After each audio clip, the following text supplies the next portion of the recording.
So Joel, I'll start with you. Mallikarjun Kharge is the new so-called non-Gandhi president of the Congress party after 24 years. Now, I read a very interesting tweet a couple of days back that this is the first of its kind of a succession plan where a 75-year-old is being replaced by an 80-year-old. So how do you look at this so-called succession come replacement come permanent president finally of the Congress, because Sonia Gandhi till today morning was the interim president?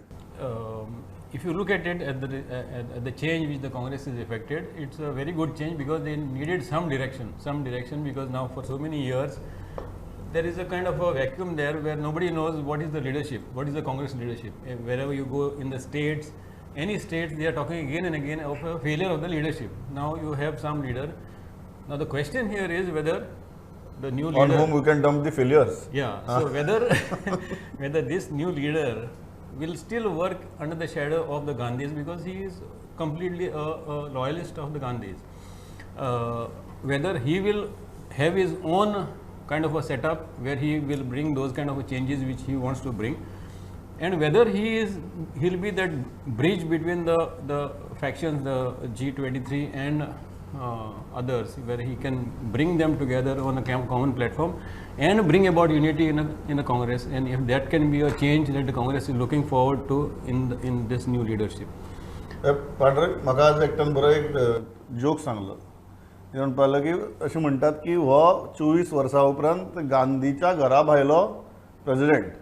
So he had a very nice take, a very sarcastic and satirical take की घरा भायरूच उरतलो म्हणतो आणि तो घरा भायरूच रावन गांधींची ऑर्डरी घेतलो. सो सारकें म्हणटे हो गांधींच्या घरा भायलो घराब्या भायलो president. So how do you look at this? तुका दिसता की Mallikarjun Kharge at this age, because we have seen performance of Mallikarjun Kharge as leader in the Lok Sabha. तर तुका दिसता काँग्रेसी भितर कितें आमूलाग्र बदल बी जातले फाल्यां सावन म्हणून? ना. आणि फुडली कांय वर्सां काँग्रेसीन बदल जावपाची शक्यता दिसना. हे आयचेच गजाल नॅशनल लेवलाचेर न्ही, सगळ्याच हितून राज्यांनी सुद्दां पळयलें जाल्यार सो लोक दुसरो ऑप्शन सोदपाक लागला. हे सगळ्यांक जग जाहीर आसात, हे सगळें स्पश्ट दिसता. तो मल्लिकार्जून खरगेचो विशय जर घेतलो जाल्यार म्हाका दिसता सिताराम केसरी उपरांत आयज जवळ जवळ 24 वर्सांनी नवो एक जाला. पूण तो ऑर्डर तूं म्हणटा अशें गांधी घराण्याचोच घेतलो. सोनिया गांधीचो खूब क्लोज आहे तो एड. सो म्हाका दिसता की कांयच फरक पडपाचो ना. राहुल गांधी आनी सोनिया गांधी जे तरेन आतां मेरेन काँग्रेस चलत आयल्यात तशीच ती काँग्रेस चलतली. काँग्रेसीन जी नवी ग्लोरी येवपाक जाय आशिल्ली, जे नवें वैभव येवपाक जाय आशिल्लें तें येवचें ना. ज्या ग्रुप 23-24 ते लिडर जे आशिल्ले तातूंत जेंच्यांनी उठाव करपाचो प्रयत्न केल्लो, म्हाका दिसता त्यांचो उठाव करपाची जी आसा प्रक्रिया ती सुद्दां हेच्या फुडें सुरूच उरतली. कारण मल्लिकार्जून खरगे येवन काँग्रेसीची परिस्थिती बदलची ना. एक आमी हेतूंतल्यान एक पळोवपाक जाय की जवळ जवळ 90% वयर मतां म्हाका दिसता मल्लिकार्जून खरगेक मेळ्ळ्या. म्हणजे ही जी गांधी जी सोनिया गांधीचो प्रभाव जो काँग्रेसीन आसा तो ह्या इलेक्शनानूय दिसलेलो आसा. नाजाल्यार ती टफ फायट जावं येता आशिल्ली. कारण शशी थरूर ताका हें आसा एक वजन आसा, सेलिब्रिटी टायप हें आसा, ताका वजन आसा. सो असो एक लिडर एके वाटेन दिसतालें की असो एक लिडर येवपाक जाय जो सगळ्या लोकांक जे नव्या जनरेशनाक घेवन येतलो बी. मल्लिकार्जून खरगे परत काँग्रेस त्याच जुन्या हितून गेल्ली आसा आनी ती विचारसरणी जेन्ना काँग्रेसची आतां हळू हळू लोप पावत येयल्या अशा वेळार परत तसल्याच विचारसरणीचो मनीस ती मेळून अध्यक्ष म्हणून बसयला. सो म्हाका दिसना व्हडलो फरक पडटलो असो प्रमोद की आजूच न्ही, म्हणजे 24च्या इलेक्शनाक नदरे मुखार दवरून काँग्रेसीन जरी हो बदल केला आसतलो, एकूच हांव सांगता की 24 परत खापर पडपाची जेन्ना वेळ येतली तेन्ना मल्लिकार्जून खरगेचेरूच ते खापर पडटले अपयशाचे. आनी दोनूय गांधी जे आसात, आई आनी पूत, ही दोगां जाण हात वर करतली अशी सिच्युएशन आसतली 24. किशोर, तुका दिसता हें 24 नदरे मुखार दवरून बी काँग्रेसीन केलां? कारण 24 नदरे मुखार दवरून जर काँग्रेसीन जर केल्लें म्हाका दिसना काँग्रेस अशी करत आशिल्ली म्हण. पूण तूं इंट्रस्टींग क्वेश्चन विचारलो. 24 नदरे मुखार दवरून जर हे काँग्रेसीन करूंक ना जाल्यार काँग्रेस वास्तवान ना अशें म्हणचें पडटलें.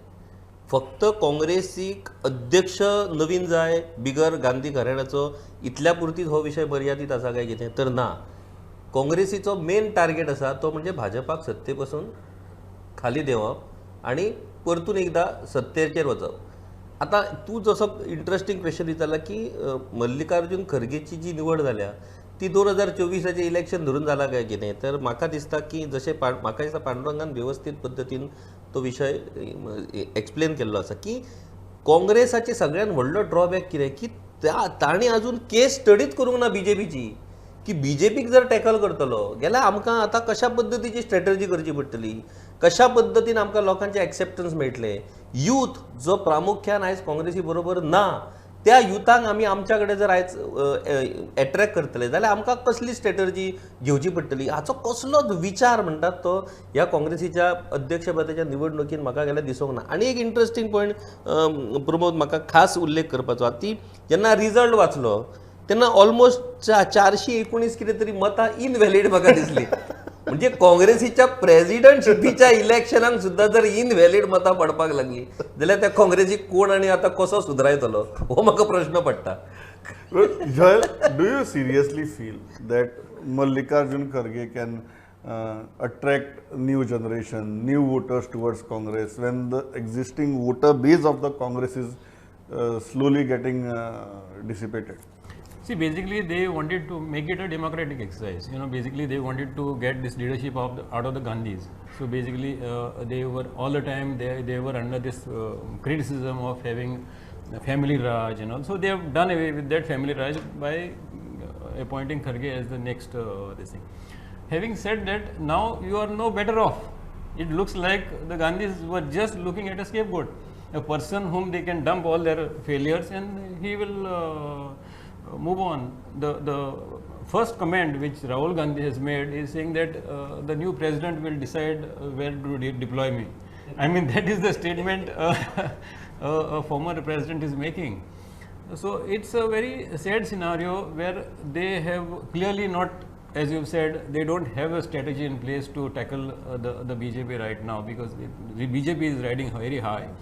And this is not the way you are going to actually handle them in 2024. In no way they are going to look at something better here. But if you are really looking at Congress as a kind of a party, re-galvanize the party, take it forward and do something different, then I don't think they had hardly any options here, because it is disintegrated. There are inner fightings. You don't see that in BJP. If you have the BJP top cadre there, they are very strong, very strategic. They have the game plan in place. Ground politics, everything is always laid out. Here, complete chaos. No leadership. Ground workers are fighting within themselves. All of them is on. No, but